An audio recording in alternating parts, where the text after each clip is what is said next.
ये देखिए, ये दिखाई दे रही है संजीवनी प्लस क्रीम और संजीवनी सॉप। ये संजीवनी साबुन है और संजीवनी क्रीम।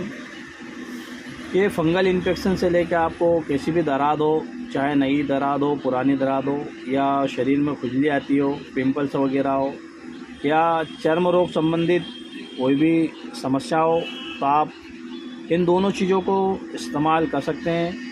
ये आपको आपके नज़दीकी मेडिकल पर बड़ी आसानी से मिल भी जाती है, और नहीं मिले तो हमारे व्हाट्सएप नंबर दिए हुए हैं, आप हमसे मंगवा सकते हो।